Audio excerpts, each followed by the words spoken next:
On va s'intéresser aujourd'hui à Coran, ville gallo-romaine, au prisme des dernières recherches archéologiques, et c'est un titre qui peut paraître un petit peu insolite dans la mesure où le site est surtout connu pour avoir abrité à la fin de l'indépendance gauloise un important oppidum, un oppidum, une grande cité gauloise, qui est identifié depuis un certain nombre d'années au probable chef-lieu du territoire des Arvernes dans la première moitié du 1er siècle avant notre ère, peut-être un petit peu plus tôt, dès la fin du 2e siècle, en tout cas, disons, des années 100 à 190 avant notre ère, aux années 50, 60 avant notre ère. Alors, pourquoi Coran, ville gallo-romaine? Ce qu'il faut savoir d'une part, c'est que le site de Coran n'a pas accueilli une seule cité, mais en réalité 5 cités au total, qui s'échelonnent sur différentes périodes, de la préhistoire récente, ce qu'on appelle la préhistoire récente, c'est-à-dire du néolithique moyen plus précisément, jusqu'à un stade assez avancé du Haut Empire romain, c'est-à-dire jusqu'à la fin du 2e siècle. Et entre-temps, on a d'autres occupations, d'autres cités, datées de l'âge du bronze, de l'âge du fer, avec chaque fois une interruption très nette dans la séquence d'occupation. Alors tout d'abord, sur la localisation du site, on se trouve à une quinzaine de kilomètres de Clermont-Ferrand, au sud-est de Clermont-Ferrand, et notamment dans une zone qui concentre énormément de vestiges, de toutes périodes confondues, d'ailleurs de la préhistoire, de la protohistoire et de l'époque romaine, et on se trouve en particulier dans ce fameux triangle des 3 oppida clermontois, c'est-à-dire le triangle des oppidas de Gergovie, d'une part, le plus connu d'entre eux, le siège, lieu de la bataille de 52 avant notre ère, l'oppidum de Gondole, fouillé plus récemment, tout aussi important, et enfin l'oppidum de Coran qui ferme ce triangle au sud. Et le site de Coran, comme celui de Gondole, a la particularité de se trouver sur le cours de l'Allier, ce qui n'est pas sans importance dans la mesure où le site contrôle stratégiquement tout le commerce, tous les flux de marchandises qui transitaient par voie fluviale sur l'Allier à cette époque-là. Voilà le détail, donc on voit comment le plateau de Coran, qui est un plateau volcanique qui est devine ici au milieu de la carte, est baigné, vraiment, son flanc est est véritablement baigné par le cours de l'Allier. Il faut imaginer que, complémentairement au site de Coran, eh bien, existait probablement un port sur l'Allier qui permettait donc de débarquer un certain nombre de marchandises qu'on retrouve sur le site à la fin de l'époque gauloise. Voici une vue du plateau de Coran, qui fait 621 mètres d'altitude au niveau du cratère, du cône d'éruption qui marque le cratère de ce plateau volcanique qui est formé d'une table basaltique d'une 60aine d'hectares. Voici comment se présente le site sur place. C'est un grand plateau volcanique qui est coupé de la plaine, on a l'impression d'être dans une sorte de plaine agricole, ça ressemble à la plaine de la Limagne, sauf qu'on est à une altitude assez importante, 300 mètres d'altitude.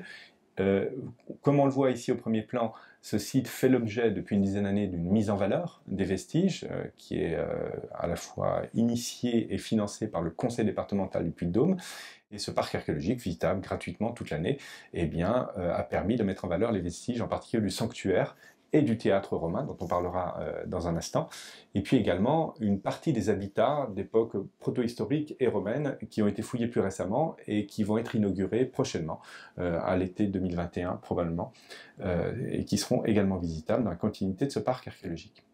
Voici une carte qui illustre l'extension des fouilles réalisées jusqu'à présent sur le site. Alors ça fait une vingtaine d'années qu'on fouille sur le site de Coran, 20 ans exactement, depuis 2001. Et en fait, ces fouilles, qui sont assez extensives, assez importantes, certaines années, la surface de fouille pouvait atteindre jusqu'à 4000, 5000 m², voire davantage, parfois moins. Mais en fait, le cumul de ces 20 années de fouilles, en surface explorée, eh bien, ne représente qu'une petite partie du patrimoine archéologique, puisque sur la cinquantaine, soixantaine d'hectares de patrimoine archéologique du plateau, eh bien, on a fouillé à peine 2,5 hectares à ce jour, donc c'est un pourcentage assez faible. Mais ces fouilles, comme on le voit, ont surtout porté sur le centre du plateau. Et ça, c'est une différence assez marquée avec la fouille d'autres sites comparables, qui ont pu se faire en Europe, en France, c'est qu'on s'est souvent intéressé aux remparts, on s'est souvent intéressé à l'enveloppe. À Coran, on a choisi de s'intéresser au centre public de l'oppidum et des agglomérations qui ont succédé à l'oppidum. Alors, une particularité de ce site, hormis le fait qu'il est donc baigné par l'Allier et qu'il est naturellement défendu, évidemment les falaises qui entourent le site assuraient déjà une protection naturelle au plateau, indépendamment de l'existence ou non d'un rempart, dont on commence à cerner les vestiges, les premiers indices. C'est un site naturellement défendu et c'est surtout un site qui dispose en permanence d'eau potable, puisqu'à l'entrée du site se trouve un petit lac, un étang plutôt, appelé lac du Puy, qui correspond à une résurgence de sources permanente qui est encore en activité aujourd'hui. Et la cuvette qui est liée donc à cette résurgence de sources a fait l'objet, il y a quelques années, en 2015, de recherches paléo-environnementales qui ont été menées par la MSH de Clermont-Ferrand dans le cadre d'un projet financé par la région Rhône-Alpes-Auvergne, le projet Aiponard. Et ce projet a consisté notamment à effectuer des carottages dans la cuvette pour essayer de restituer l'environnement ancien du site de Coran. Et c'est un apport important parce que ces données paléo-environnementales, notamment le taux de pollen qu'on trouve dans les différentes couches piégées dans cette dépression, eh bien, permettent de percevoir les phases où le plateau est très occupé et où le plateau est moins occupé. C'est-à-dire les phases où la couverte arborée, les arbres sont plus présents que les cultures ou que les prairies. Et donc c'est intéressant parce que ça vient confirmer des données qui étaient acquises déjà par les fouilles archéologiques depuis une quinzaine d'années, et on voit comment le plateau connaît des occupations successives qui sont suivies de périodes d'abandon, de déprise du plateau, et c'est quelque chose qu'on cernait déjà très bien au travers des mobiliers archéologiques.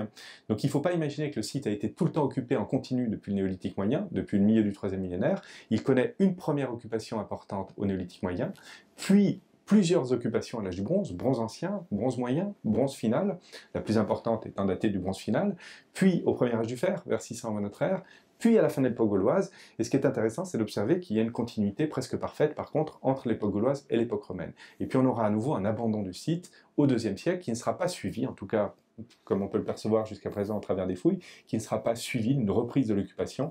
Jusqu'à nos jours, pratiquement, le plateau va être remis en culture au tout début de l'époque moderne, à la fin du Moyen-Âge, entre le 15e et le 17e siècle, c'est pas très précis. Et à partir de ce moment-là, le plateau est à nouveau réinvesti, mais il n'est pas reconstruit. Voilà. Donc ces cités vont se succéder jusqu'au IIe siècle, et depuis, le plateau est pratiquement abandonné. Alors pour ce qui est des occupations les plus anciennes, elles sont de mieux en mieux connues. On sait qu'au néolithique moyen, déjà, le site dispose d'une enceinte qu'on a retrouvée à différents emplacements du plateau, sous le théâtre romain, ou le sanctuaire romain notamment. Et puis, l'une des grandes découvertes des fouilles de ces dernières années, c'est celle d'un grand bâtiment circulaire de type Ono ou Orval, qui a été fouillé au nord du sanctuaire et qui montre que le site dispose déjà quand même d'atouts importants, puisqu'il présente un caractère assez monumental, des grandes maisons, et puis un mobilier qui est tout à fait spectaculaire, avec plus de 200 haches polies qui ont été retrouvées dans la partie basse du plateau. Donc dès le néolithique, le site se distingue par la présence de populations à fort statut socio-économique et par des constructions assez monumentales. Mais c'est surtout à l'âge du bronze final que cet habitat aggloméré va prendre de l'ampleur, donc c'est une refondation. Il ne faut pas imaginer qu'il y a continuité, il y a un décalage très important de plus de 1000 ans, plutôt même 2000 ans entre ces deux périodes. Et donc à l'âge du bronze final 3B exactement, au tout début du premier millénaire, eh bien c'est à une véritable agglomération qu'on est confronté dans les fouilles de Coran, puisque partout où on ouvre des fouilles, des sondages, on tombe sur des traces de bâtiments, des foyers datés de l'âge du bronze et des mobiliers de l'âge du bronze très nombreux et surtout très riches. C'est-à-dire que ces fouilles qui sont menées par mon collègue Pierre-Yves Milsan de l'université de Toulouse-Le Mirail, eh bien livrent systématiquement un grand nombre d'objets en bronze, des objets de parure, des objets d'armement, de l'outillage, des haches, des faucilles notamment, comme on le voit ici. Donc à nouveau, le site se distingue par son statut assez élevé, et les prospections qui ont été menées par Bertrand Doucessier, de la MSH de Clermont-Ferrand, eh bien, montrent que c'est sans doute la totalité du plateau qui a été investi à l'âge du bronze final, ce qui ferait, mine de rien, du site de Coran probablement la plus ancienne agglomération de cette amplitude, de cette ampleur connue en France. On est pratiquement un demi-millénaire avant l'arrivée des Grecs à Marseille, et donc cette ville, l'âge du bronze de Coran, représenterait quand même une agglomération très importante pour une époque aussi ancienne. On fait à nouveau un saut dans le temps, on arrive à l'époque gauloise, et c'est à la fin de l'époque gauloise, évidemment, que les modalités d'occupation du site de Coran sont les mieux connues, avec ce centre d'Oppidum qui a été fouillé entre 2001 et 2016 exactement, et qui a livré beaucoup de vestiges de nature assez différente. Ce qui se remarque immédiatement sur le plan, c'est le grand sanctuaire qui marquait le centre probablement de l'agglomération, et on voit d'emblée sur ce plan que ce sanctuaire, marqué en marron ici, sanctuaire d'époque gauloise, fondé dès les années 150-130 avant notre ère, eh bien, va évoluer au fil du temps jusqu'à l'époque romaine, puisqu'on voit que ce sanctuaire gaulois est enchâssé dans un ensemble de maçonnerie qui en reprennent le plan, le tracé et sans doute la fonction à l'époque romaine. La même chose pour le théâtre qui vient s'accoler à l'angle sud-est du sanctuaire ici, et tous les quartiers d'habitat, quartiers résidentiels, quartiers artisanaux, qui ont été fouillés par la suite entre les années 2005 et 2016 autour du sanctuaire, eh bien eux aussi connaissent une évolution similaire, comme on le verra bientôt. Ce centre-ville, évidemment, il est structuré par un certain nombre d'axes et d'espaces de voirie, une grande place qui prolonge le sanctuaire à l'est, des axes de voirie principaux, secondaires. Tout cela n'a pas l'air très organisé, c'est lié à une réorientation du réseau de voirie à un moment donné de l'histoire du site. Et dans un premier temps, ce réseau de voirie était orienté, complètement structuré autour d'une grande voie principale qui traversait le plateau du nord au sud, qui vient longer le sanctuaire à l'ouest. C'est une voie qui a été découverte en 2013 et qui a structuré véritablement tout ce quartier. Voici une reconstitution informatisée, toute récente, qui est en cours de finalisation, qui est réalisée par Courge Production, qui donne une idée de l'ampleur, de l'étendue de la ville à son apogée, dans la première moitié du 1er siècle avant notre ère. Donc on reconnaît ce centre public ici, au milieu de l'image, et puis tout autour, donc les quartiers d'habitat et les quartiers artisanaux qui s'organisent autour de ces espaces de voirie. Là encore, les prospections menées par Bertrand Douce-Tessier sur le site en 2015 ont montré que très probablement la totalité du plateau était occupée à la fin de l'époque gauloise, c'est-à-dire à peu près la soixantaine d'hectares du plateau. Partout où on prospecte sur le plateau, on trouve des mobiliers d'époque gauloise, et quand on fouille dans les champs qui ont livré ces mobiliers, on trouve systématiquement les vestiges correspondants. Ce qu'il ne faut pas oublier, c'est que le site de Coran n'est pas tout seul. Dans son environnement proche, on a d'autres pôles d'occupation pour cette époque-là, pour la fin de l'époque gauloise, et en particulier les sites situés en contrebas, en bord de l'Allier, des Martres de Verre, le site du Lot et du Bay aux Martres de Verre, qui se trouvent donc à 300 mètres en contrebas du plateau de Coran. C'est pas très très loin, c'est une demi-heure à pied, en descente en tout cas, et c'est là qu'on trouve ce qui fait défaut à Coran, à savoir les tombes, les nécropoles, qui sont évidemment reléguées à l'extérieur de l'emprise urbaine, de la ville, et des recherches anciennes, mais récentes aussi, ont mis en évidence des sépultures qui datent aussi bien de l'époque gauloise et de l'époque romaine. On retrouve les mêmes mobiliers que ceux qui sont présents au sommet du plateau. Il est très probable qu'une grande partie, sinon la totalité des nécropoles qui accueillaient les défunts, les populations défuntes du plateau, eh bien, se trouvaient en contrebas, peut-être sur les flancs, sur les versants du plateau. Et c'est la même chose pour un certain nombre d'installations artisanales qui ont été fouillées il y a quelques années par Romain Laurençon, qui a réalisé des prospections assez importantes sur le site dans les années 2010, qui ont mis en évidence des habitats sur poteaux plantés, des habitats associés à des structures artisanales qui sont exactement de même nature et de même chronologie que les habitats les plus anciens du site de Coran. C'est-à-dire qu'on a deux sites qui fonctionnent en même temps, à très courte distance, et qui étaient sans doute complémentaires. Un site sur l'Allier qui peut accueillir des installations portuaires qui n'ont pas encore été découvertes, et puis un site sur le plateau qui a un caractère peut-être plus résidentiel et également qui a une vocation publique, politique et religieuse plus affirmée. Alors ces habitats sur le plateau de Coran, ils se présentent toujours de la même manière, ce sont des habitats en matériaux périssables, donc on trouve essentiellement des tranchées, des trous de poteaux.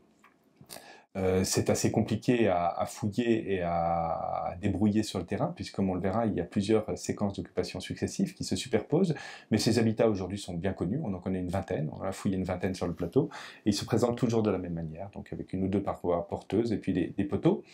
Associé à ces habitats, on a un mobilier très abondant qui est lié à l'activité domestique, culinaire, artisanale, en particulier un très grand nombre d'amphores vinaires importés d'Italie. Parmi les structures associées à ces habitats, on a des foyers ouverts. C'est important parce qu'il faut présenter ces structures, on va voir comment elles évoluent à l'époque romaine. Donc des foyers ouverts, on a des caves, des grandes caves, parfois des caves plus petites, des petits celliers qui sont associés presque systématiquement à ces habitats, des caves comblées de déchets liés à l'activité domestique et artisanale, des puits qui permettaient d'aller puiser de l'eau qui affleurait juste à la base de la table basaltique du plateau, donc elle est présente, une eau assez pure, présente en permanence, et c'est une sorte de nappe phréatique sous-jacente à la table basaltique qui est alimentée à chaque orage, des citernes, qui avaient à peu près le même usage, qui permettaient de capter à la fois l'eau du sous-sol et puis les eaux des toitures. Et donc ces habitats, tels que restitués aujourd'hui par l'informatique, étaient des habitats assez imposants, assez bien construits, avec toute une série de dépendances artisanales autour. Et c'est comme ça qu'il faut se représenter les choses. Un ensemble qui a été fouillé au nord du sanctuaire de 2005 à 2008, qui est une sorte de grand complexe à vocation artisanale et commerciale, une sorte de place de marché, construite et partiellement couverte, qui a livré les traces d'un grand nombre d'artisanats, boucherie, métallurgie, orfèvrerie en particulier, travail de l'or, de l'argent, du bronze, du plomb, et puis également un grand ensemble fouillé dans l'angle du complexe qui est un entrepôt à vin, une sorte de taverne dans laquelle on pouvait à la fois acheter le vin, il y était stocké dans une grande cave trouvée à l'aplomb de cette taverne, on pouvait l'acheter, le consommer sur place, Et de cette activité artisanale et commerciale témoigne aussi un grand nombre de monnaies retrouvées sur la place, de monnaies, de jetons de compte et d'éléments de balance, donc, qui étaient utilisés dans le cadre de ces échanges. La grande cave à vin comblée de 5 tonnes d'amphores quand même. Et puis bien entendu le centre public de l'oppidum, tel qu'on peut le restituer aujourd'hui, qui est constitué de 2 bâtiments principaux, si on met à part la grande place qui prolonge le sanctuaire à l'est, qui est simplement un espace qui a été égalisé et non bâti. On a le sanctuaire d'une part, qu'on voit ici en arrière-plan, et puis au premier plan, un édifice à gradins, que je n'appelle pas un théâtre, qui est le prédécesseur du théâtre d'époque romaine, dont on parlera dans un instant. Voici les 2 sites, alors non pas en cours de fouille, le sanctuaire, la fouille est achevée, la photo a été prise en 2011, et il est déjà mis en valeur, et on a au premier plan donc, la fouille de ce théâtre romain, et de l'édifice gaulois qui le précède. Donc pour ce qui est du sanctuaire, c'est un plan assez monumental, une grande cour d'une trentaine de mètres de côté. Le sanctuaire, lui, fait entre 45 et 50 mètres de côté extérieur, et il est entouré sur ses 4 côtés d'une grande galerie monumentale avec des poteaux en bois, 12 par 13 poteaux de bois, 2 petits bâtiments rectangulaires à l'intérieur. Et c'est un plan assez atypique par rapport au plan de sanctuaire connu. Le plan général est absolument similaire à ceux des grands sanctuaires de cités fouillés ailleurs, dans le nord de la Gaule en particulier, à Rimont-sur-Ancre par exemple ou à Fecq. Mais la solution de la galerie interne, par contre, eh bien, trouve des parallèles un peu plus récents sur d'autres sites, mais elle est déjà plus originale. Elle est surtout très largement inspirée de l'architecture méditerranéenne, gréco-romaine. Et ça, déjà, une date assez précoce, dès le début du 1er siècle avant notre ère, c'est les influences gréco-romaines avant la conquête romaine, et on en reparlera. Alors, ce qui est intéressant, c'est d'observer que désormais, ce bâtiment possède son pendant sur un autre oppidum célèbre, un autre oppidum français célèbre, qui est Bibrac, capitale des Éluins, puisque les fouilles qui sont menées depuis 2015 ont mis en évidence un bâtiment de plan très similaire, entouré lui aussi d'un quadriportique, d'une galerie sur 4 côtés. Sa fonction demeure un petit peu énigmatique, sanctuaire peut-être, bâtiment public certainement, et sa construction est encore plus imposante, puisqu'on trouve à la base de ce monument eh bien un aménagement de type Murus Gallicus, à parement de pierre. Donc ça montre que 2 cités de statut à peu près équivalent, Coran pour les Arvernes et Bibrac pour les Éluins, eh bien, disposaient d'équipements qui étaient assez similaires. Donc un lieu qu'il faut imaginer à la fois comme un sanctuaire, comme un lieu de culte, mais aussi un lieu de rassemblement communautaire, avec une forte dimension politique qui est soulignée à Coran par la découverte de plusieurs coins monétaires, 4 à 5 coins monétaires qui ont été recueillis sur le site à la fois en prospection et en fouille, et ces coins monétaires ont servi à frapper des espèces arvernes bien connues, notamment les pièces à légende Ad Canaonos. On a aussi des ratés de fabrication de potins en long cou, et au total, ce ne sont pas moins de 6 des 8 principales espèces arvernes connues pour le 1er siècle avant notre ère qui auraient été mises à Coran au vu des dernières recherches menées notamment par Sylvia Nieto à partir des monnaies de la Bibliothèque nationale. Donc c'est un lieu politique où on frappe l'essentiel de la monnaie arverne au 1er siècle avant notre ère. Voici une vue du théâtre romain en 2011.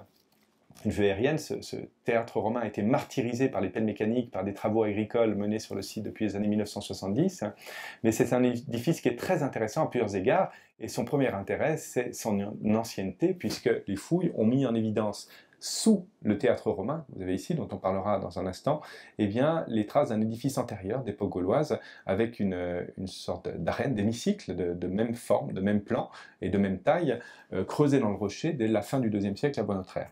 Voici cet hémicycle, et voici surtout la restitution qu'on peut en faire. Ce qu'on voit tout autour de l'hémicycle, ce sont des traces d'ancrage de gradins de bois. On peut restituer 4 à 5 rangées de gradins de bois, et voici donc la restitution de cet hémicycle, la plus récente, avec ces 5 rangées de gradins qui permettaient d'accueillir, le calcul a été fait, entre 500 et 600 membres, pour ce qui était probablement plutôt un édifice d'assemblée plutôt qu'un théâtre, et c'est là qu'on est tenté de situer l'équivalent de ce qui était le Sénat arverne, c'est-à-dire le lieu de délibération des autorités arvernes au 1er siècle avant notre ère. Alors tout cela n'est pas figé, tout cela évolue au fil du temps, et ce qu'il faut savoir, c'est qu'à chaque fois qu'on fouille des bâtiments à Coran, eh bien, ils présentent non pas un état de construction, mais 3 à 5 états de construction successifs, ce qui donne une idée de la longévité de cette cité, qui s'échelonne généralement entre le dernier tiers du IIe siècle avant notre ère et l'époque augustéenne. C'est-à-dire qu'on a généralement toujours les mêmes états, fin du IIe, premier quart du 1er avant notre ère, deuxième quart du 1er siècle avant notre ère, troisième quart du 1er siècle avant notre ère, et puis le dernier quart, et sont des séquences d'occupation qu'on cerne assez bien au travers des fouilles. Et ce qui est intéressant, c'est de voir l'évolution du bâti, la romanisation du bâti, en particulier avec l'apparition de nouvelles techniques de construction qui n'étaient pas connues jusqu'à présent, notamment le fait d'aménager les sols avec des radiers de pierre, c'est-à-dire un hérisson de pierre qui permet d'isoler l'humidité du sous-sol, d'éviter que les sols tournent en boue. C'est une technique méditerranéenne qui fait son apparition sur le site assez tardivement, dans les années 70-60 avant notre ère. L'apparition des toitures en tuiles, en terre cuite, qui se situe à Coran aussi dans les mêmes années, 70-80 avant notre ère, c'est-à-dire beaucoup plus tôt que dans le reste de la Gaule. Il y a quelques sites comme Lyon, par exemple, qui livrent des vestiges similaires, et puis également la trace de peinture sur les murs, de peinture rouge, et tout ça témoigne d'une romanisation, d'une évolution du bâti. Alors, cette évolution, cette acculturation, elle se cerne au travers d'autres mobiliers, en particulier les monnaies, puisqu'on trouve énormément de monnaies étrangères à Coran, des monnaies grecques de Marseille, des monnaies romaines, des monnaies ibériques, et le monnayage arverne local est lui aussi fortement influencé par ces monnayages étrangers. Ces monnaies sont imitées généralement des monnaies de Marseille ou de monnaies romaines, et on en reparlera à propos de certains chefs gaulois. D'autres mobiliers témoignent de cette acculturation, notamment la céramique. On trouve des biens extrêmement exotiques, des marchandises, des pièces de vaisselle importées de très loin, par exemple des coupes en verre moulé importées de Syrie, Palestine, qui ont été fabriqués donc au Proche-Orient et importés par la mer et par voie fluviale à Coran, des bols à relief produits à Délos, une vingtaine d'exemplaires connus aujourd'hui, des lampes à huile, des céramiques de Marseille, autant de mobiliers qui apparaissent sur d'autres sites en Gaule, mais plus tard, après la conquête romaine.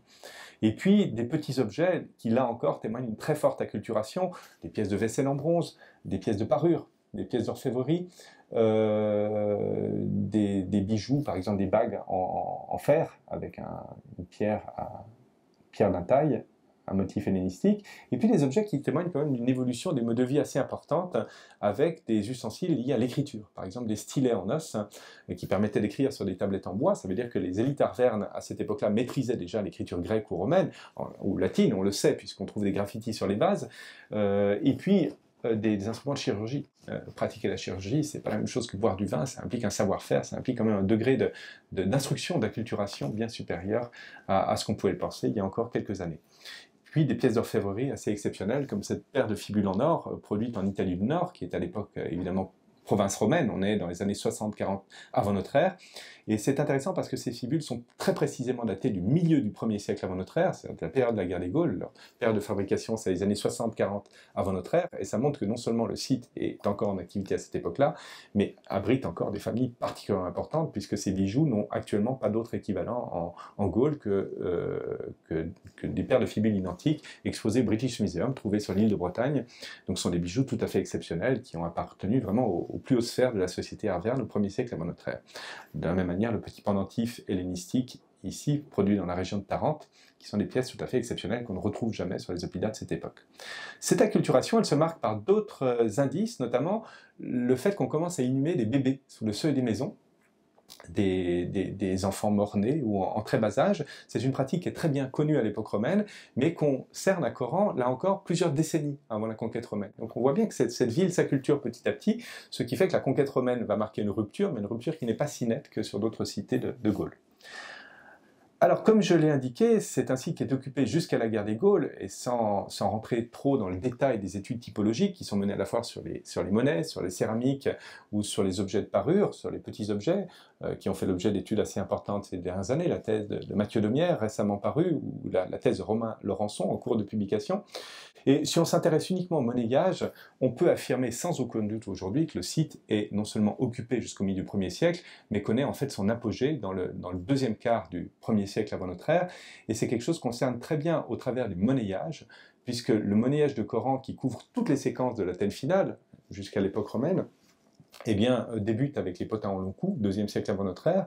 Ensuite, on passe au premier bronze frappé anépigraphe, c'est-à-dire sans légende épigraphe, et puis on arrive au bronze épigraphe, et on voit que toutes ces monnaies sont représentées de façon très importante sur le site. On a les comptages ici dans la colonne Coran total, et on voit que c'est à partir de certains monnayages, les monnayages de Calédou, Epomédeus, Pictilos, Donadou, Brios, que le flot se tarit, ces monnaies sont beaucoup moins nombreuses.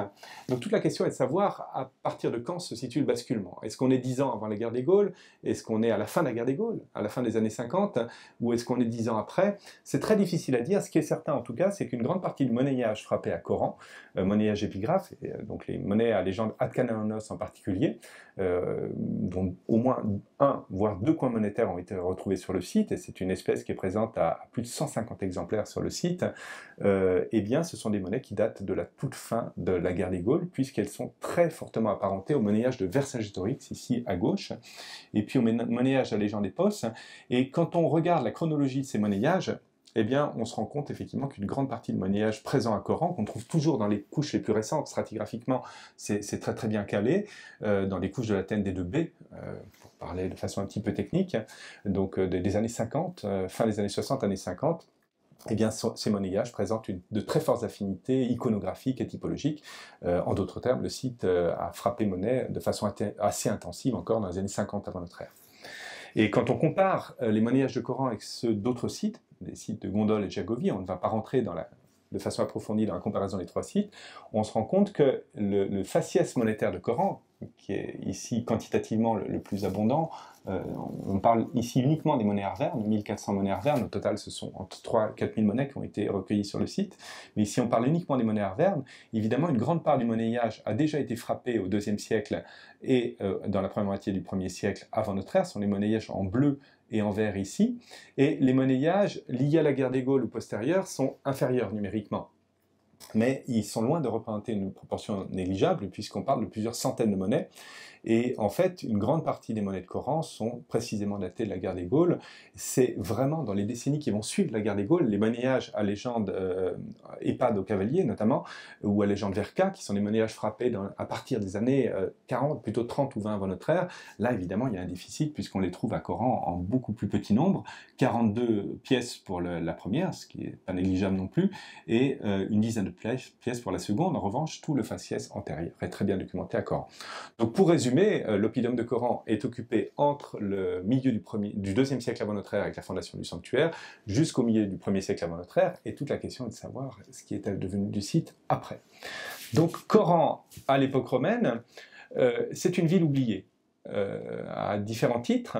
Lorsque nous avons publié en 2011 un catalogue dans le cadre d'une exposition qui était montée au musée de Lezoux, qui faisait un petit peu le point sur les recherches à Coran.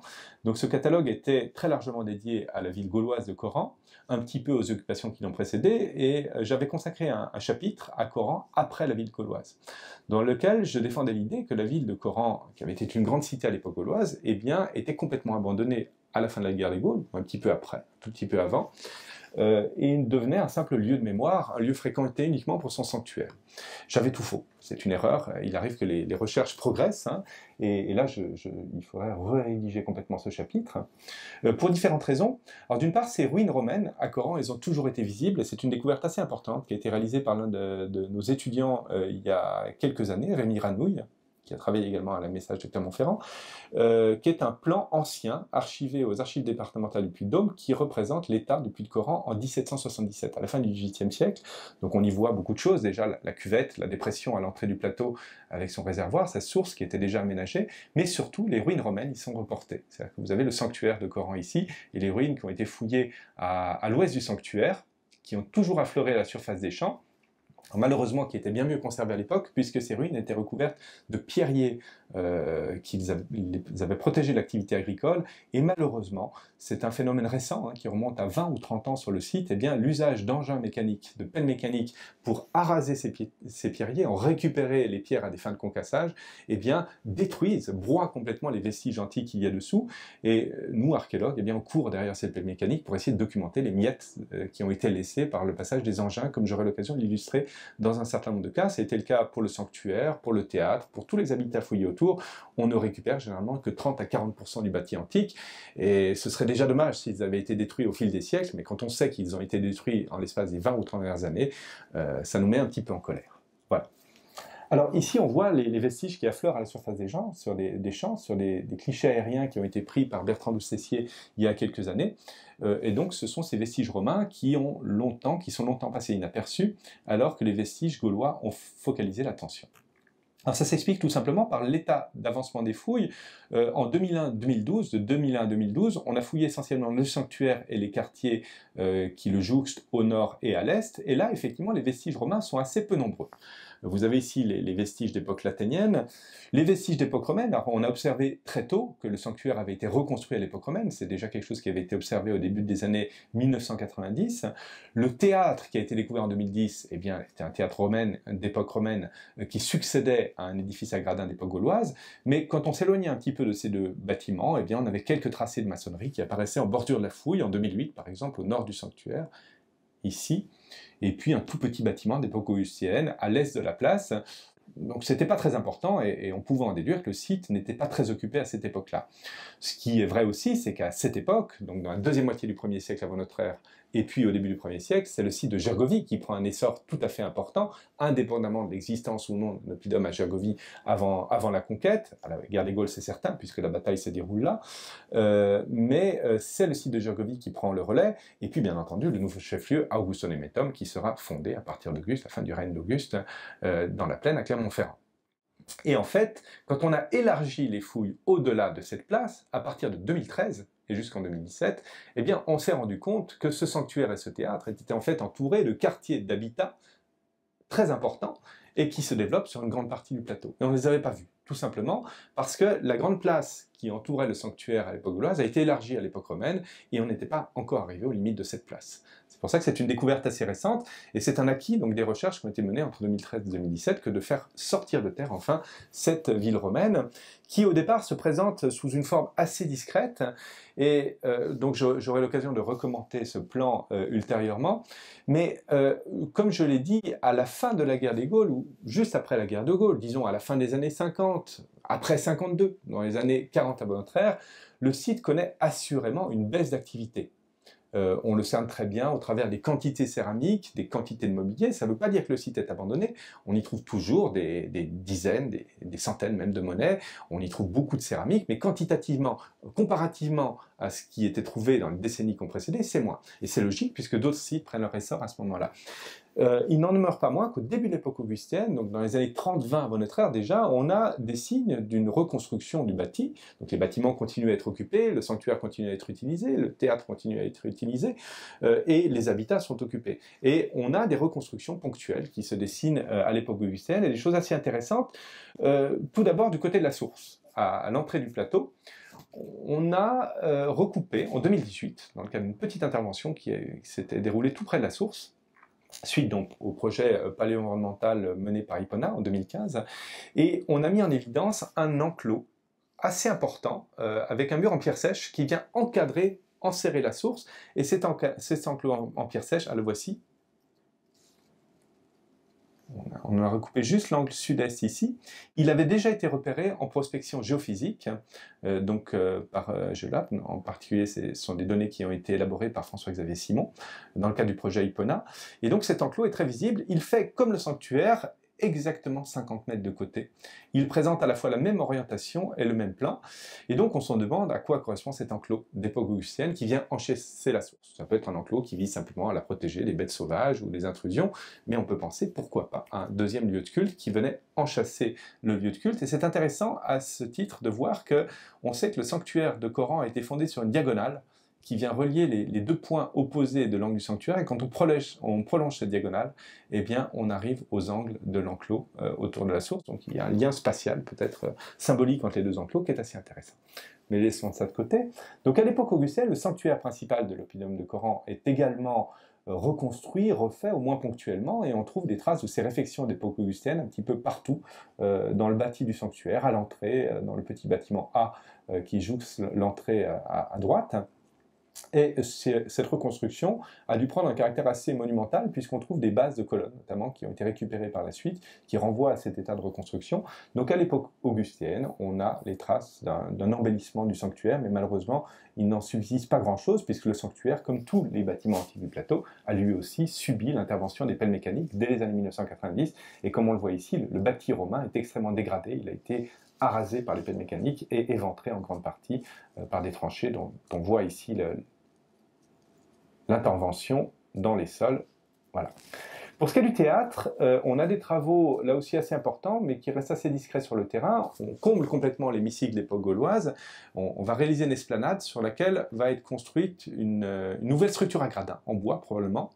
On creuse ce qu'on appelle l'orchestral, l'hémicycle d'époque romaine. On a trouvé les traces d'un dallage, d'un premier niveau de dallage qui date probablement de l'époque augustéenne, d'un premier état du théâtre romain, qui se situe avant le règne de Tibère Claude, donc on est probablement à l'époque augustéenne. Et de ce premier théâtre romain, qui est daté entre les années 30-20 avant notre ère et 10-20 de notre ère, eh bien, est associé à des petits objets, des mobiliers, des monnaies, en petit nombre malheureusement, mais qui témoignent de cette continuité architecturale. Donc on n'a pas abandonné l'hémicycle gaulois pour une longue période, il a été reconstruit, là encore refait, à l'époque augustienne, au début de l'époque augustienne, donc 10 ou 20 ans après la guerre des Gaules. C'est quelque chose qu'on concerne également dans l'habitat, puisque dès les années 2010-2012, eh bien, on commençait à être fouillé sur l'habitat des bâtiments d'époque augustéenne, là aussi assez modestes dans leur construction. On a toujours affaire à des constructions en pierre sèche. La différence, c'est, ou à des tranchées, des trous de poteaux, la différence, c'est qu'on utilise de plus en plus la pierre, justement, pour réaliser ce qu'on appelle des solins, des fondations de maçonnerie, des semelles non pas de maçonnerie, mais de construction en matériaux périssables, en terre et bois. Et donc, on a des semelles empierrées qui venaient accueillir les murs, et ces bâtiments sont assez modestes. Ici, on a un bâtiment associé à un puits, même caractère, même type que ceux qu'on connaissait à l'époque gauloise. Simplement, on a de nouvelles techniques de construction, notamment ces solins en pierre sèche qui viennent délimiter les bâtiments. C'est quelque chose qu'on voit aussi bien à l'est du sanctuaire, si je reviens au plan de tout à l'heure.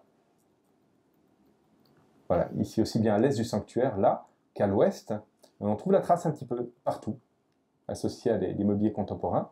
Ici, à l'ouest du sanctuaire, construction en pierre sèche, un bassin probablement, en pierre sèche, des bâtiments dotés de caves, là aussi. Donc la grande différence pour l'époque gauloise, c'est qu'on utilise, par rapport à l'époque gauloise, on utilise la pierre sèche pour délimiter les bâtiments, les bassins, etc., mais cette pierre n'est pas encore liée au mortier, n'est pas maçonnée. Alors qu'au Empire romain, dans l'état suivant, eh bien, ces tracés de murs seront liés au mortier de chaux.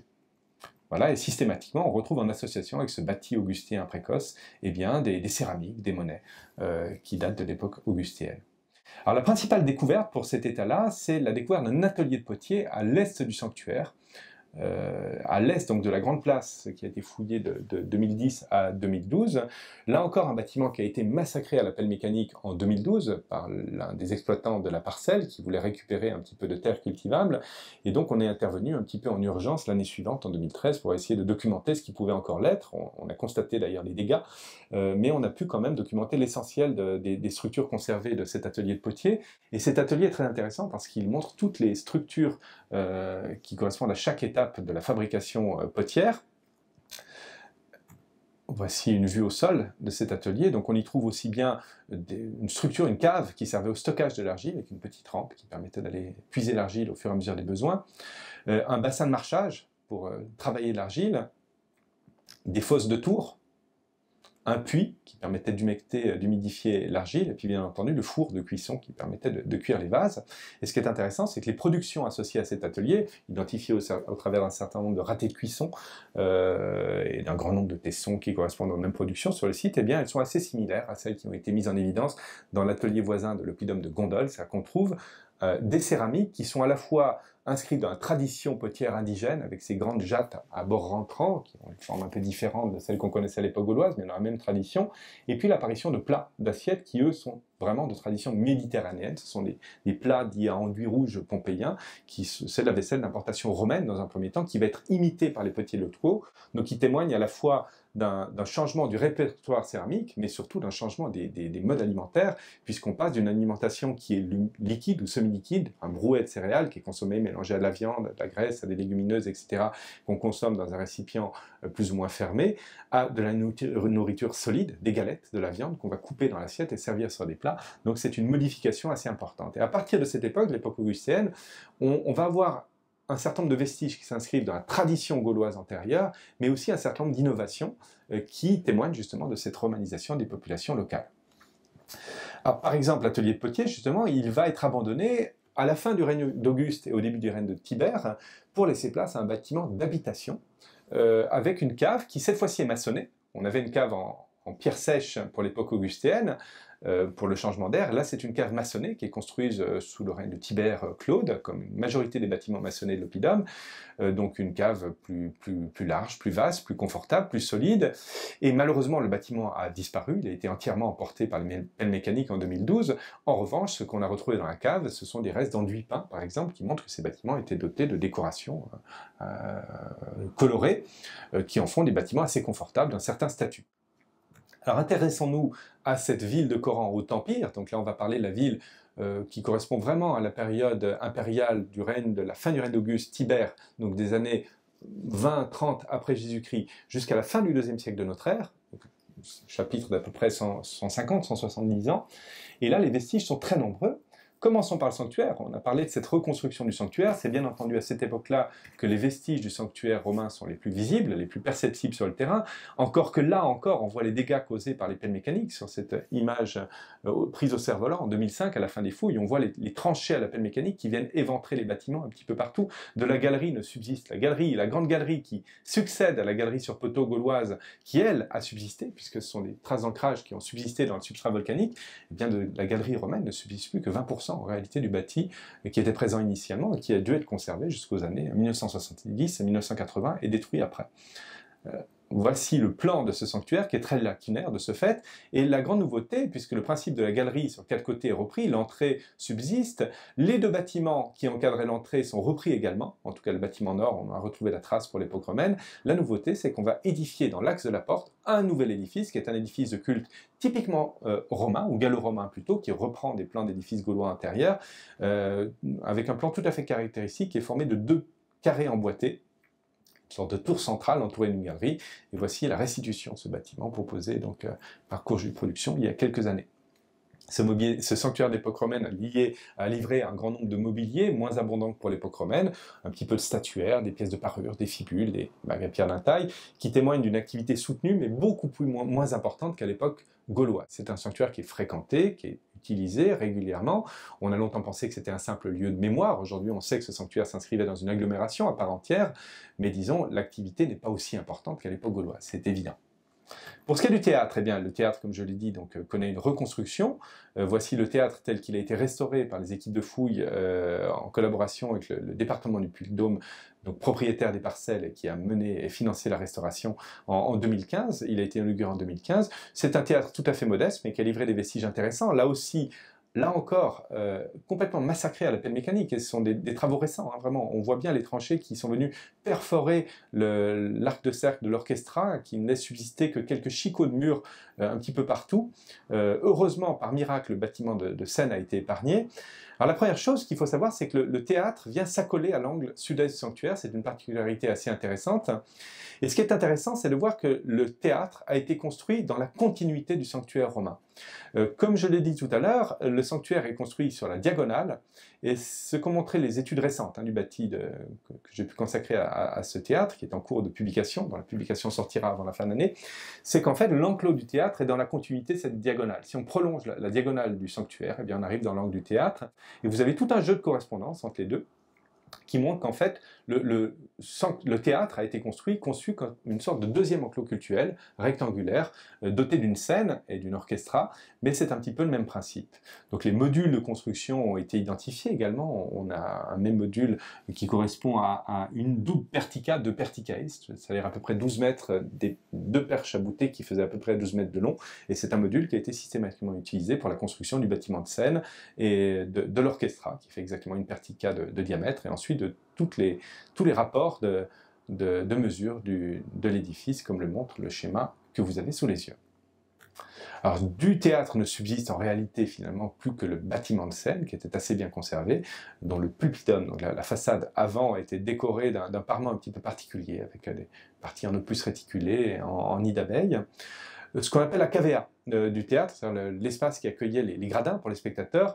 Là, on reprend un petit peu le principe de ce qui a été fait pour l'époque gauloise, c'est-à-dire qu'on a un terre-plein qui a été construit, un remblai qui a été amené, sans doute de 2 à 3 mètres de haut, qui était enserré dans un mur de terrasse, et dans ce terre-plein ont été aménagés les gradins en bois, comme à l'époque gauloise. On n'a pas de traces de gradins en dur, en pierre par exemple, et on a retrouvé en revanche un certain nombre de trous de poteaux dans l'enceinte de la cavea qui montrent comment ce théâtre était construit. Donc une scène maçonnée construite, une orchestra maçonnée également, l'arc de cercle en fer à cheval que vous avez ici, et puis tout autour des structures de gradins en bois, et c'est un dispositif qui a été mis en évidence sur d'autres théâtres de Gaule romaine, à Vicky par exemple, en Belgique actuelle.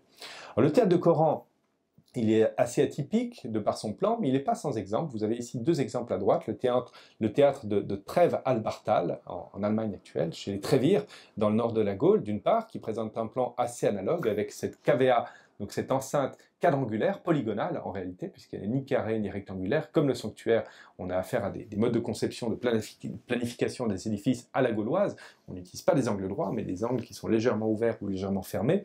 Et en bas, à droite, le théâtre des Bardiaux, d'Arleuf et Bardiaux en Bourgogne, qui présente là aussi à peu près le même plan, et surtout un plan de bâtiment de scène très identique, formé c'est un petit rectangle de 7 mètres de petit côté par une dizaine de mètres de long côté, qui est cloisonné en 3 parties, donc à Coran comme au Bardiaux. Le mobilier, les objets archéologiques associés à ce théâtre romain de Coran est assez modeste, on y trouve une douzaine de monnaies, qui couvrent tout le spectre typologique, d'Auguste à Marc Aurèle pour la plus récente, non, Septime Sévère pour la plus récente, pardon, désolé, tout début de l'époque sévérienne, fin du IIe siècle de notre ère, et puis des petits objets qui sont en fait des objets perdus, des fibules, des pièces de parure qui ont été perdues sur place, un petit couteau miniature qui sont liés à la fréquentation du théâtre par des spectateurs régulières. Et donc le théâtre de Coran, qui n'est pas spectaculaire, c'est l'un des plus petits du monde romain, pouvait accueillir sans doute quelques centaines de spectateurs, pas davantage, rien à voir donc avec ces grands théâtres monumentaux qu'on peut connaître en Gaule du Nord ou en Gaule du Centre, évidemment dans les grandes villes de Lugdunum ou de Vienne. Et voici donc une restitution informatisée de ce théâtre tel que proposé aujourd'hui par Gilles Sobestre de Courju Productions, donc avec son petit bâtiment de scène, son orchestra et sa structure de gradins en bois, qui vient donc encadrer le tout. À partir de 2013, les recherches se sont intéressées aux quartiers qui s'étendent à l'ouest du sanctuaire. Sur le plan, donc toute la portion fouillée ici, à l'ouest, donc, qui a été sondée en 2013 et fouillée dans le cadre d'une opération de fouille triannuelle en 2014, 2015 et 2016. Donc c'est un secteur qui a été exploré sur un demi-hectare, 5000 m² à peu près, et qui a livré de nombreuses surprises, puisqu'il était beaucoup plus riche que prévu. On pensait qu'on avait déjà atteint les limites de la cité antique gauloise et romaine, et en fait pas du tout. C'est un quartier très très dense, qui livrait assez peu de choses en surface, mais extrêmement dense, et on y trouve tout d'abord une grande voie, qui venait longer le sanctuaire à l'ouest, à l'époque gauloise comme à l'époque romaine. On a 2 états de chaussée successifs, un premier état de la fin de l'époque gauloise, donc un axe nord-sud qui permettait véritablement de traverser la cité d'une quinzaine de mètres de large, et comme le montre la photo, eh bien, cet espace de voirie a été repris au début de l'époque romaine comme le sanctuaire, avec des traces de dallage en calcaire qui subsistent à la surface de cet axe de voirie, et puis des indices d'un portique également qui venait border, s'adosser à la façade occidentale du sanctuaire et border cet axe de voirie, dont 2 bases de colonnes ont été retrouvées en fouille en 2013.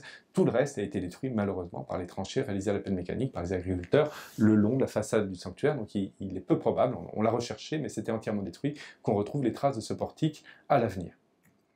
Le quartier qui s'étendait en surplomb de cet axe de voirie est extrêmement dense et riche.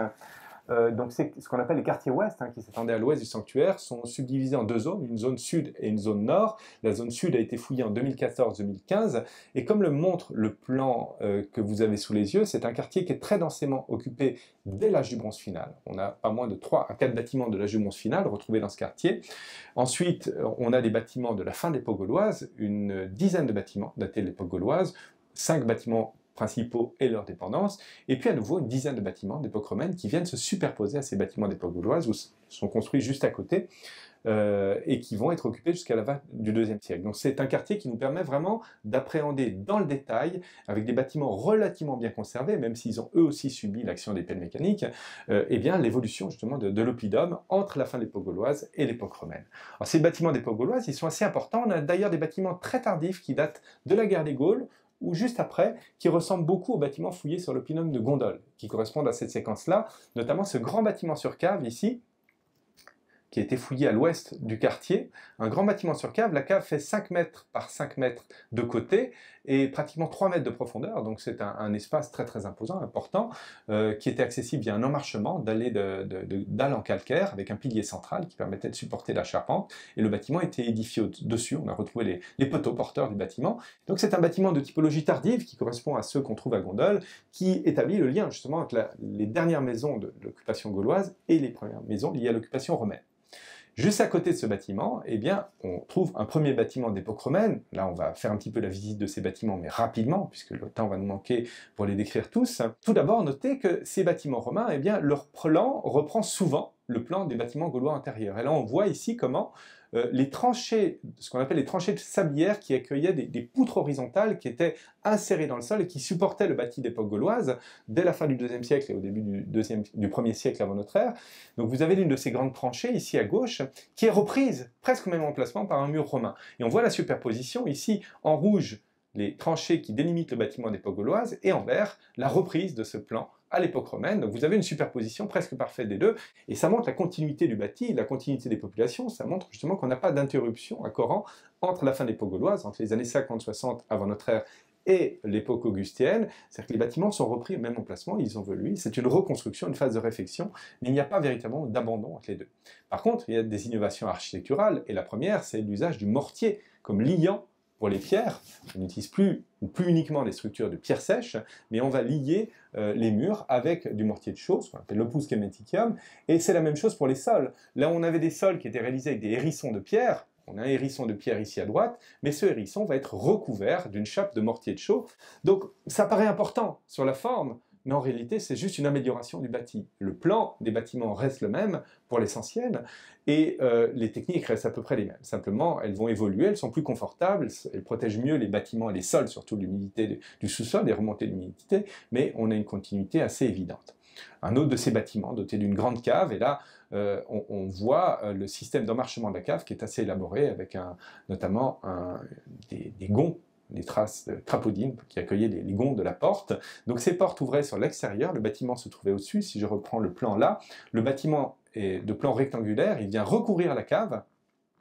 Donc le plafond de la cave, le plafond en planche sert également de plancher pour l'habitat qui se superpose. En revanche, l'accès à la cave se faisait de l'extérieur. Non pas de l'intérieur du bâtiment, de l'extérieur. On ne peut pas exclure une trappe avec une échelle, mais évidemment on n'a pas retrouvé la trace. Et donc ces caves étaient protégées par une porte qui fermait à clé. Il nous arrive de retrouver la clé. Ce qu'on trouve en association avec ces bâtiments aussi, ce sont des puits à eau, un peu plus profonds que ceux d'époque gauloise, mais c'est le même principe. Et la différence avec les puits d'époque gauloise, c'est qu'ils sont désormais parmentés avec des parements de pierre sèche, en basalte, non liés au mortier pour le coup. Et puis un élément de confort qu'on trouve en périphérie de ce bâtiment-là, en particulier le bâtiment W, c'est une latrine. Non pas qu'il n'existait pas de latrine à l'époque gauloise sur le plateau, c'est une ville de plusieurs milliers d'habitants, on imagine bien que c'était un problème qui devait se poser, mais c'est que là on a une latrine fosse qui est tout à fait caractéristique de ce type d'aménagement pour l'époque romaine, c'est-à-dire qu'on a une fosse avec un petit emmarchement, une sorte de petit puits perdu, qui est alimenté par une canalisation d'eau fraîche qui permettait de nettoyer cette latrine et de se laver les mains après usage. Ce sont des choses qui sont bien connues par ailleurs. Et la plupart de ces bâtiments, donc de Coran, d'époque romaine, disposaient de latrines. Il faut imaginer que pour l'époque gauloise, c'était la même chose, sauf qu'on a plus de peine à les identifier, évidemment. Le bâtiment Y, alors là on va passer en revue rapidement, il a une caractéristique, il a été complètement détruit par les pelles mécaniques, et ça a une date relativement récente, ça remonte à 2012 malheureusement, et on voit ici l'emprise des pelles mécaniques qui vient éventrer les sols et les murs. La cave a été arasée sur 1,50 m de hauteur, donc il faut imaginer que la cave était conservée sur 1,50 m de plus jusqu'en 2012.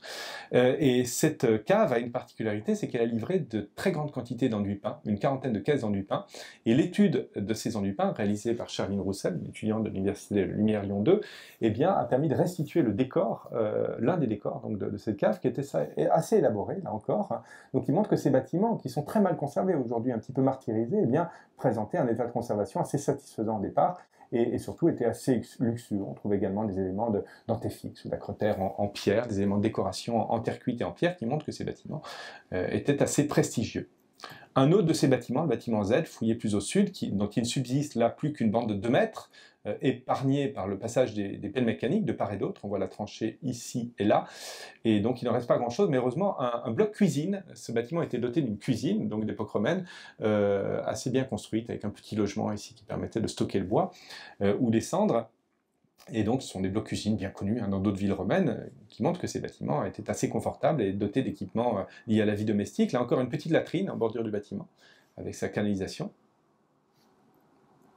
Et puis, juste à côté du bâtiment, une grande cave, dans laquelle on trouve un foyer, qui a été recoupée elle-même par un puits à eau, qui témoigne d'une refonte du quartier, d'un remaniement du quartier à l'époque romaine.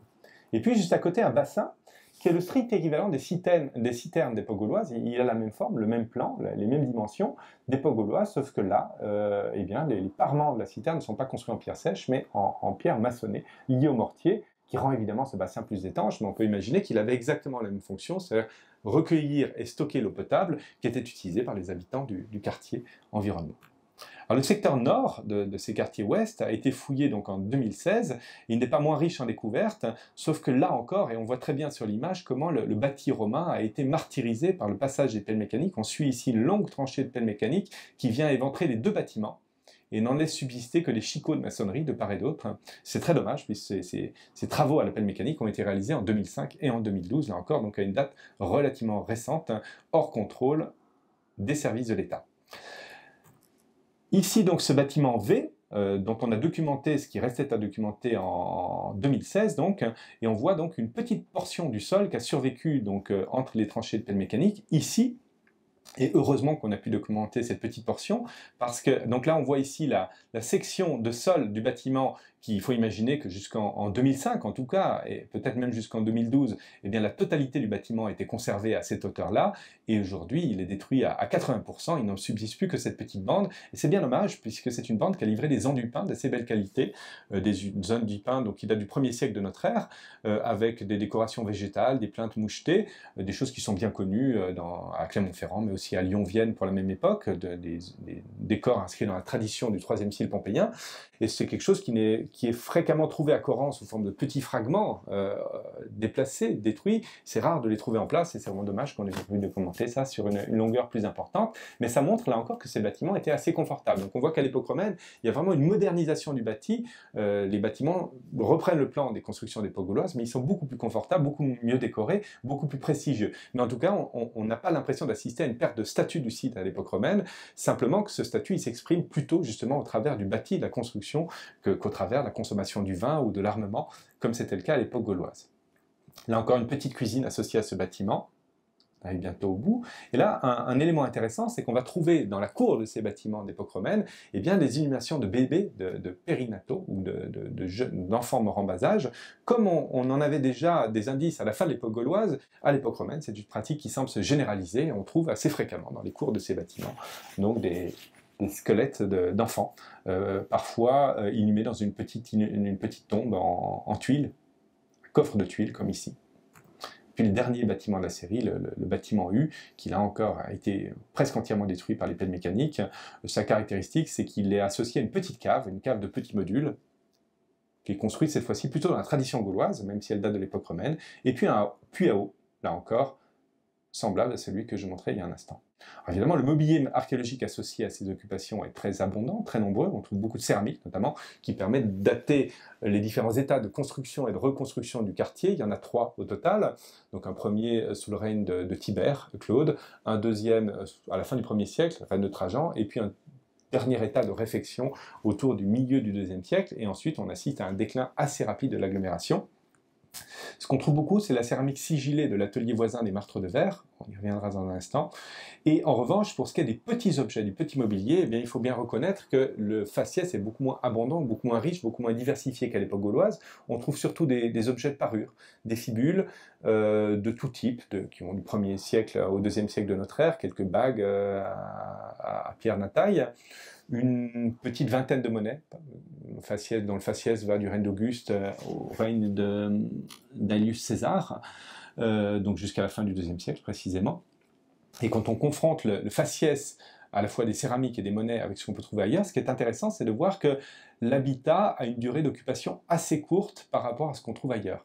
Tous les objets, tous les mobiliers retrouvés dans les quartiers d'habitat fouillés jusqu'à présent, eh bien, leur datation s'échelonne entre le changement d'air à peu près jusqu'aux années 170, 160, 170. Donc il semblerait que le quartier se développe après la conquête romaine, mais il connaît un rapide déclin à la fin du IIe siècle. Alors que sur le sanctuaire, eh bien, on a un faciès monétaire immobilier qui va perdurer jusqu'au IVe siècle. Donc le sanctuaire reste très fréquenté au IIIe siècle. Le théâtre, lui, est également abandonné au IIe siècle de notre ère, comme le montre le diagramme.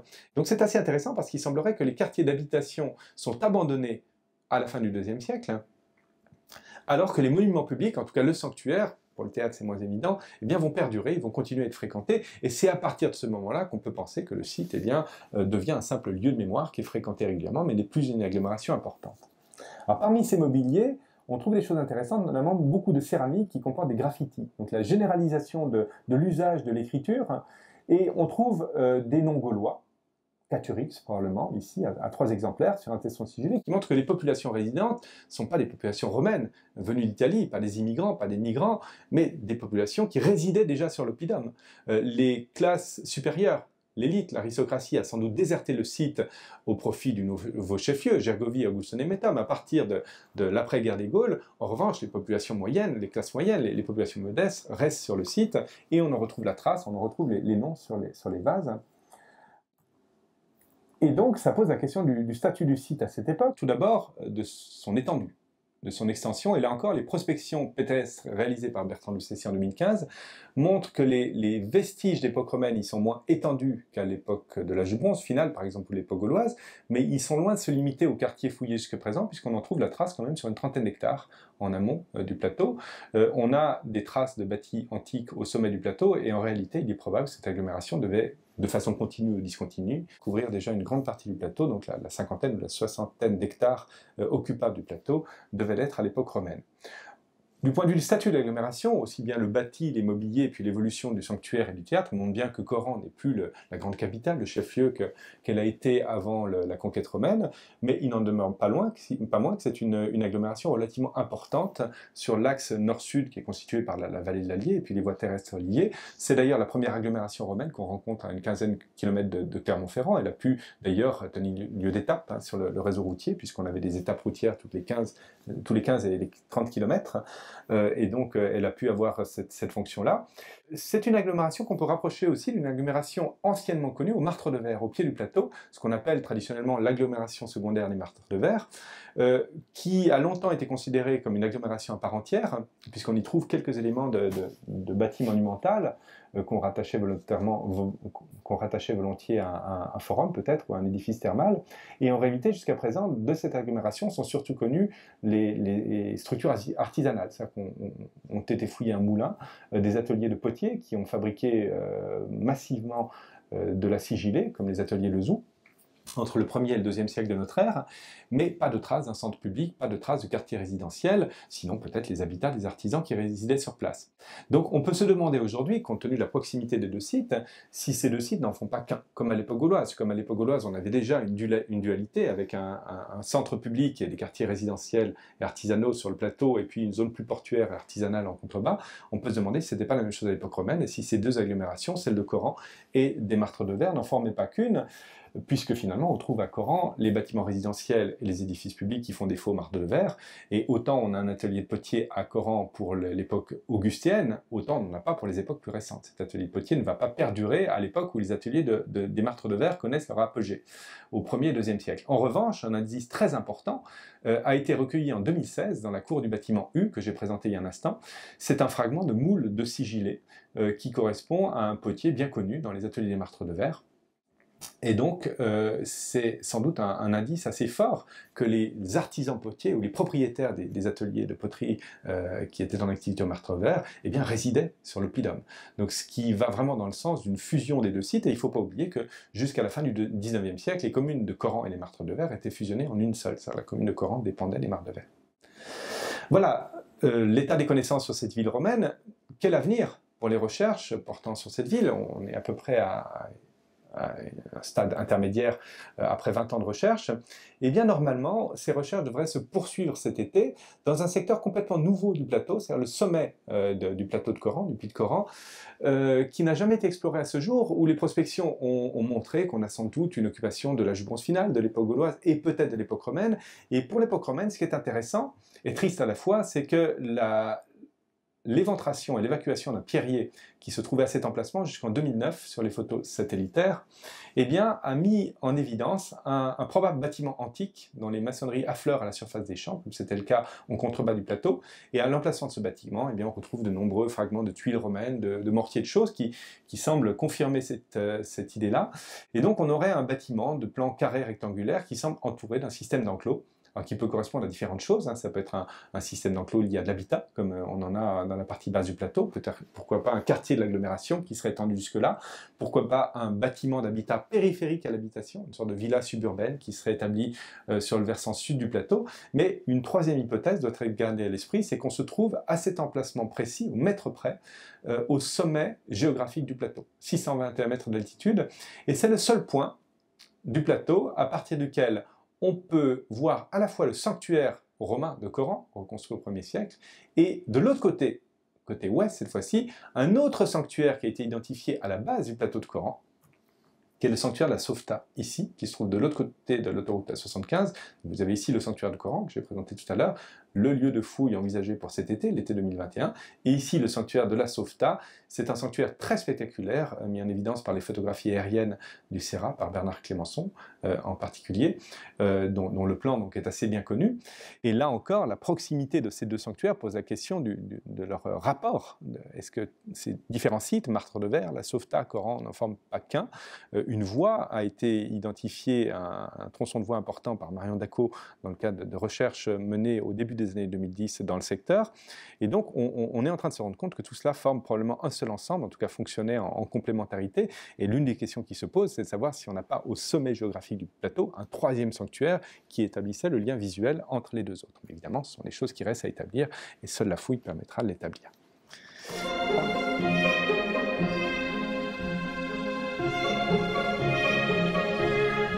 Quel était le nom de l'agglomération antique de Coran? Le grand problème à Coran, c'est qu'on n'a pas d'épigraphie, on n'a pas de témoignages épigraphiques qui nous permettent de mettre le doigt à la fois sur les personnages qui vivaient là, en dehors des monnaies, ces monnaies de chefs dont on parlait tout à l'heure, qui ont frappé monnaie sur la grande place qui faisait face au sanctuaire ou sur le sanctuaire, et donc le nom de l'agglomération est inconnu. Et ça pose un problème, je n'ai pas abordé la question du rapport entre les sites de Coran, l'oppidum de Coran, celui de Gondole, qui se situe à quelques kilomètres de là, et celui de Gergovie. Le problème, c'est que pour cette époque-là, si on se fie aux sources textuelles, on n'a pas un nom de site, mais il y en a plusieurs. Il y a bien entendu le nom de l'oppidum de Gergovie, qui est le lieu de la bataille de 52 avant notre ère, et qui existe au moment de la guerre des Gaules, donc en tout cas dans les dernières années. Mais ça pose un problème de cohabitation avec les deux autres sites. Pourquoi César parle uniquement de Gergovie et pas des deux autres? L'une des hypothèses qui a été envisagée il y a quelques années, c'est que peut-être le nom de Gergovie s'applique aux trois sites à la fois, à un ensemble urbain multipolaire, mais c'est une hypothèse qui reste évidemment à valider sur la base des fouilles et d'une comparaison plus approfondie de trois sites. Ça, c'est la première possibilité. Un point très important, c'est que César ne dit à aucun moment que Gergovie est la capitale des Arvernes. Donc il est tout à fait possible que Gergovie soit à Gergovie, mais que la capitale des Arvernes soit ailleurs. Alors, évidemment, on songe en particulier à Coran, où on frappait monnaie au 1er siècle avant notre ère, et le nom de cette capitale pourrait nous être donné par un auteur plus récent, qui est Strabon d'Amazée, un géographe qui a écrit à l'époque augustienne, mais dont les sources sont plus anciennes, et en particulier il se fonde sur des textes de Posidonios d'Apamée. Il nous dit que la capitale des Arvernes, deux choses. D'une part, il nous dit que la capitale des Arvernes était placée sur la Loire, le Liger, ce qui est évidemment pas possible, puisque la Loire est beaucoup plus au nord, s'écoule beaucoup plus au nord par rapport au territoire Arverne, l'Auvergne actuelle, donc c'est plutôt l'Allier. Et Strabon, comme assez souvent, a confondu l'un des affluents de la Loire avec le cours d'eau principal, donc il nous parle d'un site qui est sur l'Allier. Donc ça peut difficilement être autre chose que Coran ou Gondole éventuellement, et il nous dit que ce nom s'appelait Némosos. Et c'est intéressant parce que Némosos, c'est le nom d'une divinité qui est connue à travers le nom de Nîmes, Nemausus, la colonie de Nîmes. C'est une divinité, plutôt un ensemble de divinités indigènes liées à l'eau, notamment à l'Augustarium de Nîmes, à la source d'eau de Nîmes, et on peut penser évidemment à tous ces sanctuaires des sources qu'on a autour de Clermont-Ferrand, mais pourquoi pas aussi à la source qu'on trouve à l'entrée du plateau de Coran, à cette source, qui a peut-être fait l'objet d'un culte ancien, de l'âge du bronze, qui a été peut-être reprise à l'époque romaine, donc on pourrait avoir un indice intéressant, donc il se peut tout à fait que le site de Coran se soit appelé Némosos dans l'Antiquité, C'était l'hypothèse de Christian Goudinot, que nous regrettons tous aujourd'hui, qu'il avait avancée il y a quelques années. Et puis il y a une troisième hypothèse qui nous est fournie par l'étude, par les médiévistes, de documents d'époque médiévale du XIe siècle retrouvés dans les archives de l'évêché de Clermont. Et il est fait mention d'un lieu-dit, dans un périmètre de commune qui se trouve tout autour du Puy de Coran, d'une montagne qui s'appelait le Mons Arvernicus, la montagne des Arvernes. Et ça, c'est un toponyme très intéressant parce qu'il est de formation antique. C'est un toponyme qui est antique, il n'est pas daté de l'époque médiévale, mais il existait déjà en Antiquité. Et comme on le sait, un grand nombre de capitales gauloises ont survécu dans la toponymie actuelle. Les noms de peuples ont survécu à travers le nom des villes. On parlait par exemple de l'oppidum des Parisis, qui a donné naissance à Paris. On a oublié le nom de Lutèce, mais on s'est souvenu de Parisis, la ville des Parisis, Paris. C'est un phénomène qu'on observe à peu près partout, la capitale des Rèmes, Reims par exemple, etc., etc. Donc il est probable que ce toponyme se soit appliqué au site de Coran dans l'Antiquité, et que du fait que le site n'a pas été réoccupé à l'époque médiévale, il soit perdu par la suite. Mais on peut penser que si la capitale avait perduré à Coran, eh bien la capitale ne s'appellerait pas aujourd'hui Clermont-Ferrand, mais peut-être Averny ou Avernus, on ne sait pas. Mais c'est un indice intéressant parce que c'est l'un des seuls toponymes de formation antique qu'on connaît en Auvergne qui renvoie, qui est un ethnonyme qui renvoie au peuple des Arvernes. C'est sans doute pas une coïncidence, c'est sans doute pas un hasard. Vous voyez, donc il y a trois candidats possibles, Gergovie, Nemossos ou Mons Arvernicus. Et il est très probable que le lieu-dit gaulois de Nemossos ait été repris ensuite à l'époque romaine, pourquoi pas sous la forme Mons Arvernicus. A-t-on une idée du nombre d'habitants à l'époque romaine? Alors là encore, les fouilles agissent un petit peu comme un trompe-l'œil. C'est-à-dire qu'il ne faut pas imaginer probablement que la ville romaine, qui est une vraie agglomération, elle fait plusieurs dizaines d'hectares, avec un centre monumental, était aussi dense et densément occupée que la ville gauloise. Il faut imaginer plutôt un tissu assez large de bâtiments qui s'organisent le long des axes villaires. C'était sans doute déjà le cas pour une partie de la ville à l'époque gauloise. Le centre-ville est très densément peuplé, et plus on va s'éloigner du centre-ville, plus les bâtiments vont s'espacer un petit peu et se caler le long des axes de voirie. Pour l'époque romaine, il faut imaginer une population qui est probablement supérieure à 1000 habitants, mais guère plus importante, c'est-à-dire quelques centaines d'habitants qui résidaient là, entre les ateliers, en contrebas, les marques de verre, et puis le site lui-même. Mais c'est une question à laquelle on pourra répondre seulement si on continue à fouiller sur le site dans les années ou les décennies à venir. Est-ce que l'on sait quel dieu était honoré dans le sanctuaire romain? Là encore, à défaut d'épigraphie, témoignage épigraphique explicite, c'est très difficile de répondre à cette question. Si l'on admet que le sanctuaire de Coran, comme tous les sanctuaires de plan analogue, a été le principal lieu de culte, le principal sanctuaire des Arvernes. On sait que la première divinité honorée chez les Gaulois en général était un dieu gaulois équivalent à Mercure. On sait que chez les Arvernes en particulier, c'est Mercure Domias qui a été honoré avec son grand sanctuaire monumental sur le Puy-de-Dôme. Donc disons, statistiquement, il y a quand même 9 chances sur 10 que la principale divinité honorée à Coran était Mercure. Mais on a ce toponyme de Nemossos qui pourrait s'appliquer au site de Coran, qui pourrait montrer qu'on a également des divinités des eaux qui étaient honorées sur le site, peut-être plutôt du côté de la source, peut-être que les deux sanctuaires sont complémentaires. Et puis on a également des trophées guerriers sur le sanctuaire de Coran qui montrent qu'on pouvait aussi s'adresser à des divinités guerrières. Donc il est probable en réalité que le sanctuaire de Coran, comme une grande partie des sanctuaires gallo-romains dont on connaît les divinités au travers de l'épigraphie, ait été un petit peu polyvalent. On avait une divinité principale, tutélaire, qui était honorée là, et puis toute une série de divinités secondaires, le dieu de la guerre, ou la divinité des eaux, etc. Mais c'est une question à laquelle on ne peut pas répondre malheureusement aujourd'hui. Où étaient enterrés les défunts à Coran? Alors comme toujours, dans les agglomérations gauloises et romaines, les sépultures sont reléguées à l'extérieur de l'enceinte urbaine, pour des raisons d'hygiène et pour des raisons symboliques, de superstition, et donc ce n'est pas sur le plateau qu'on retrouvera les nécropoles. On peut les rechercher sur le versant du plateau, s'il en reste sur les versants du plateau, s'il en reste quelque chose, c'est peu probable, mais je dirais que ce n'est pas nécessaire. Si on admet la complémentarité des sites des Martres de Verre et de Coran, le site des Martres de Verre livre depuis la fin du XIXe siècle, et surtout au début du XXe siècle, de très nombreuses sépultures, aussi bien d'époque gauloise pour les plus anciennes, mais surtout d'époque romaine et d'époque augustine, et la complémentarité de ce qu'on peut retrouver dans ces sépultures par rapport à ce qu'on retrouve à la fois aux Martres de Verre et à Coran, elle est évidente, et on a probablement sous les yeux les tombes de ces populations qui résidaient sur le Puy-de-Dôme, avec beaucoup d'informations dont on ne dispose pas sur le Puy-de-Dôme, puisque comme on le sait, les tombes des Martres de Verre, certaines d'entre elles, ont conservé par un phénomène géologique, la matière organique, donc tout le bois, le cuir, le tissu, les éléments de cheveux et de peau qui nous font défaut à Coran sont présents en Martres de Verre. Donc l'étude des deux sites est très complémentaire et il serait intéressant de comparer un petit peu les données de façon plus étroite dans les années à venir. Si la population quitte le plateau de Coran à la fin du IIe siècle de notre ère, savez-vous où sont partis tous ces habitants? C'est une bonne question. Alors, là, vraiment, alors, sur l'abandon du site, on ne sait pas où sont parties les populations. Probablement, un certain nombre d'entre eux ont rallié le chef-lieu. Peut-être qu'il y a une reconversion d'activité. Beaucoup sont allés à Lezou, sans doute, ont délocalisé leur production et l'habitat qui allait avec. Ça fait partie de ces petites villes, ces petites agglomérations qui vont connaître une histoire interrompue à partir dès la fin du IIe ou au IIIe siècle, alors que d'autres agglomérations vont perdurer. C'est sans doute lié à une perte de statut économique du site. Après avoir perdu de son statut politique après la conquête romaine, on a une perte de statut économique qui explique qu'il soit déserté progressivement. Ça s'est sans doute pas passé en un an, ni même en 10 ans, mais ça s'étale sur plusieurs décennies. On assiste à un lent mais assez régulier déclin du site à partir du milieu du IIe siècle. Et il est complètement abandonné pour ce qui est de l'habitat, pour ce qui est des quartiers qui ont été fouillés jusqu'à présent à la fin du IIe siècle. Pour quelle raison le site a-t-il été abandonné et pourquoi n'y a-t-il pas eu de village au Moyen-Âge sur le plateau? Comme j'ai tenté de l'expliquer, on a déjà une première phase d'abandon du site qui succède à la conquête romaine. Alors, c'est pas un abandon total, le site continue à être occupé, mais il est déserté par les élites et le chef-lieu est translaté plus au nord, à Gergovie, puis à Augustinum au début de l'époque romaine. Le site continue à être occupé. Il va connaître une nouvelle phase de prospérité à partir de l'époque augustienne qui est essentiellement, sinon exclusivement liée à l'artisanat potier qui se développe à la fois sur le site et au pied du site, dans les ateliers des marteaux de verre. Et ce sont des officines qui vont fonctionner essentiellement au 1er siècle et dans la première moitié du 2e siècle de notre ère.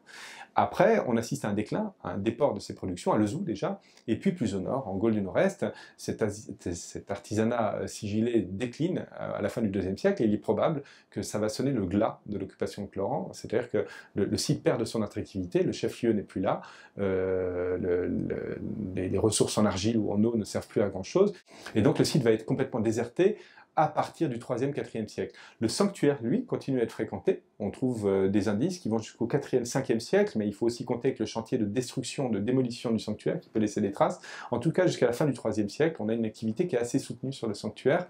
Et après, pratiquement plus rien, on a une tombe en coffre, qui ne peut pas être datée précisément, mais qui est datée, disons, entre la fin de l'époque romaine, entre l'Antiquité tardive et le Haut Moyen-Âge, le début du Moyen-Âge, et date probablement du début de l'époque mérovingienne, probablement 6e, 7e siècle de notre ère. Et c'est l'élément le plus récent. On a quelques agrafes de linceul d'époque mérovingienne également, qui ont été trouvées en prospection sur le plateau. Et ensuite, plus rien, jusqu'à la reprise de l'activité agricole sur le plateau, qui est restée sans doute une grande friche arborée tout au long du Moyen-Âge.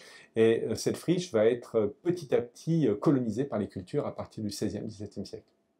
Finalement, y a-t-il une grande évolution entre les périodes gauloises et romaines à Coran? Alors comme on l'a vu, il y a un certain nombre d'innovations qui sont apportées par la conquête romaine, des innovations sur la forme, notamment pour ce qui est des techniques de construction, avec l'apparition des murs liés au mortier de chaux, des sols maçonnés, des toitures en tuiles, encore que ce sont des choses qui sont partiellement présentes déjà avant la conquête romaine, mais le plan des habitations demeure le même, le plan d'urbanisme demeure le même. On reprend le plan du sanctuaire, l'hémicycle d'assemblée en bois devient un petit théâtre gallo-romain maçonné, la grande place qui prolonge le sanctuaire est conservée, les habitats, on les retrouve pratiquement au même emplacement, parfois ils sont déportés de 5 ou 10 mètres, les rues, les ruelles sont à peu près conservées, donc la structure de la ville demeure, les modes de vie, il y a une évolution qu'on peut cerner au travers des pratiques alimentaires. La première évolution qui est très présente, enfin très visible à Coran, c'est la disparition des amphores, des importations de vin. Ces 20 années de fouilles ont livré près d'une centaine de tonnes d'amphores, sur la petite portion fouillée, hein, c'est 2-3 hectares fouillés jusqu'à présent. À l'époque romaine, tout cela disparaît. C'est lié très simplement au développement de la viticulture locale. Alors déjà en Gaule du Sud, mais aussi en Auvergne, comme l'ont montré des fouilles assez récentes qui ont été menées au Mar d'Artière, par exemple. Le territoire arverne à l'époque romaine, comme toutes les cités gauloises, a développé une viticulture paysanne, locale, mais aussi un peu plus importante, dédiée à l'exportation. Et ça sonne évidemment le glas des importations de vin dans le territoire. On n'a plus besoin d'importer des amphores à plusieurs milliers de kilomètres d'Italie si on produit du vin sur place. Donc ça, c'est une évolution importante au niveau macroéconomique, mais au niveau de la cité elle-même, ça ne fait pas une grande différence. On continue à boire du vin qui laisse moins de traces. Le vaisselier évolue, on mange de la viande et des galettes dans la vaisselle qui permet de la consommer, mais ce sont des modifications sur la forme. On l'a vu au travers des noms, les noms demeurent les mêmes, et c'est la cité de Coran à l'époque romaine, d'où le titre, c'est ce que j'appelle des villes gallo-romaines, au sens premier du terme, c'est-à-dire qu'elles doivent autant à l'héritage gaulois, proto-historique, qu'aux innovations apportées par la conquête romaine. Quand on regarde une ville comme Lugdunum ou Vienne, ce sont des villes qui ne doivent pratiquement rien à leur passé gaulois, encore que on commence à le découvrir en fouille aujourd'hui, mais ce sont des villes qui sont créées pratiquement ex nihilo, avec un nouveau plan d'urbanisme, de grands monuments connus en Italie à la même époque. Ils ne doivent absolument rien à la tradition gauloise. Mais quand on sort de ces grands chefs-lieux, de ces grandes capitales de province, dans justement ces agglomérations moyennes ou secondaires, eh bien c'est exactement l'inverse. C'est-à-dire qu'on se demande presque quel est l'apport romain, au-delà des éléments de forme. On a des villes comme Verto ou Alésia, dans le nord de la Gaule, qui sont des oppida gallo-romains. C'est-à-dire qu'ils ont conservé leur plan d'urbanisme, leur rempart, tout est construit un petit peu de la même façon, avec quelques innovations au niveau des techniques de construction et des modes de vie. Et cette continuité elle est très importante quand on étudie les lieux de culte, les théâtres. On a longtemps pensé, par exemple, que ces théâtres gallo-romains devaient un héritage gaulois, puis à un moment donné, on a dit, ben non, pas du tout, c'est une innovation architecturale qui est propre aux provinces romaines du 1er siècle, qui n'ont absolument rien à voir avec l'époque gauloise. D'ailleurs, des théâtres gaulois, on n'en connaît pas, jusqu'à la découverte de celui de Coran en 2011, qui montre que sous ce petit théâtre très atypique, très mal fichu par son plan, on a un édifice antérieur qui n'est pas sorti de nulle part. Il est lui-même déjà fortement influencé par l'architecture grecque du 2e, 3e siècle avant notre ère. Et donc la transition vers les théâtres gallo-romains, elle est toute naturelle. On va simplement pétrifier, reconstruire en dur des plans qui existaient déjà auparavant. Et depuis une dizaine d'années que ce théâtre a été découvert, eh bien on commence à en signaler un petit peu partout. Il y en a un qui a été fouillé à Estrée de Saint-Denis, dans le nord de la Gaule.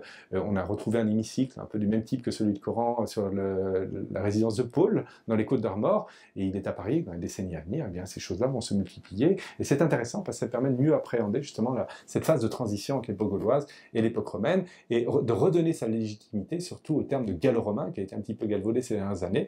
La culture gallo-romaine, la civilisation gallo-romaine, si on peut l'appeler comme ça, c'est bien une forme de culture fusionnée entre un héritage gaulois qui doit déjà beaucoup aux apports grecs et romains, et puis les innovations qui sont indéniables, apportées par la conquête, mais qui sont bien plus perceptibles dans les chefs-lieux, Augustum et Mettum, Lugdunum, Vienne, etc., que dans les campagnes.